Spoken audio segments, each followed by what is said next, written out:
So you want to talk about superheroes being superheroes, though? I have one recommendation to anyone who is not watching it currently. And this is especially directed at you. I've said this to you many, many times. You will know.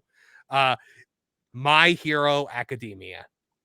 Solid show. Is the most fantastic superheroes. If you've ever seen Sky High, it's basically that as an anime series, but like it's good, like it's so good, and the powers are so cool, and it's just all about being a hero and being virtuous and being like just it's good versus evil, and I love it. It's heroes and villains. All Might is like, you know, Kev, if you watch any of All Might, like to the point where All Might's actually fighting someone. I know you started it. I started But it. like, Yeah. I know you started it when you actually get to like All Might, like being All Might, like it's gonna be your favorite thing in the world. Like he shouts out the names of American cities as he does attacks, and oh my god, it's so good. It's so good. Shout out Shoto Todoroki. That's my motherfucking guy right there. Yeah, no, he's.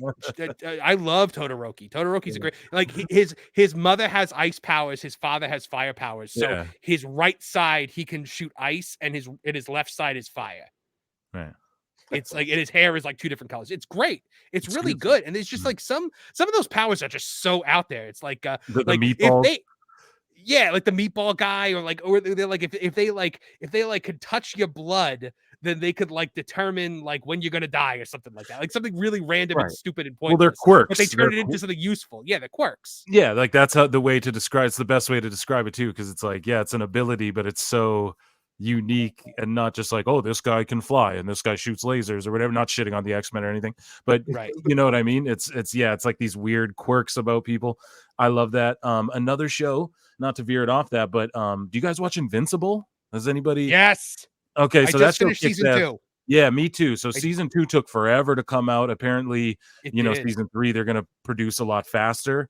Whatever roadblocks were in the way there. Yeah, but goddamn, man, that is a great show if you're into superhero shows. It if you're did not go into... where I thought it was going to go either. Like and it's very adult, and it's like if you liked X-Men 97, this is like sort of like that to the extreme. If you like that level of storytelling.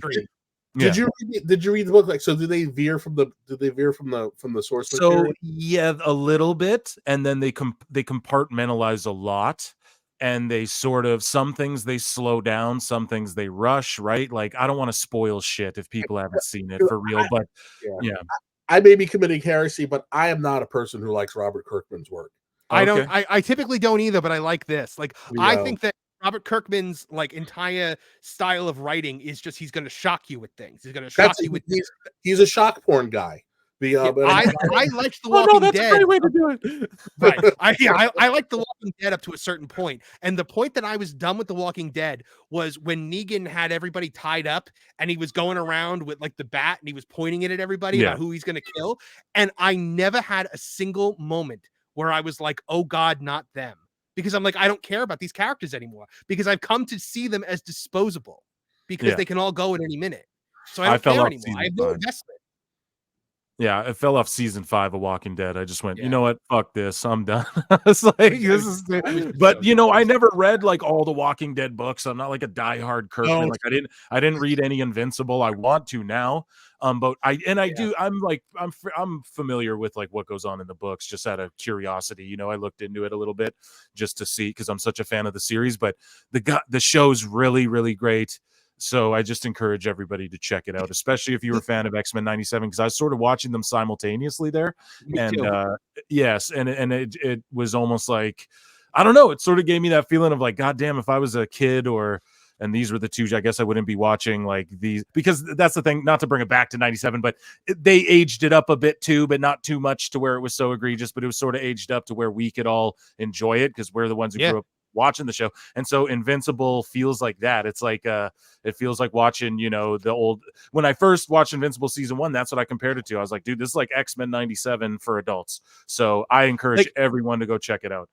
There is one trope that can typically be a thing where if you tell me that that's what this show is about, I will tune out. Kevin, what am I talking about? Evil Superman. I'm with you. Evil Superman. I don't like the concept of evil Superman. And I did not know going into Invincible that it was an evil Superman type situation. But they did the end of the first episode so good that I was Brilliant. like, okay, I'm in. Because you know what? There's still a good Superman here. So like I'm still okay with it. But Omni-Man, I did not see where that was going in his story. And like I like how realistic everything, like this is what it would be like if these superpowered gods were actually doing this stuff. Like people would be exploding into like chunks of limbs. Like this is the thing that would happen. In the second season there's a scene where like the kind of faux Justice League, they go up against like basically the Serpent Society, and they're like not even like they're like dancing around them, and they are not taking it seriously because they think they're just B-level villains, and then half of them get killed. Yeah, I love that. I love it. I thought that was great. There were consequences, kind of. They kind of like undid a lot, but yeah, whatever.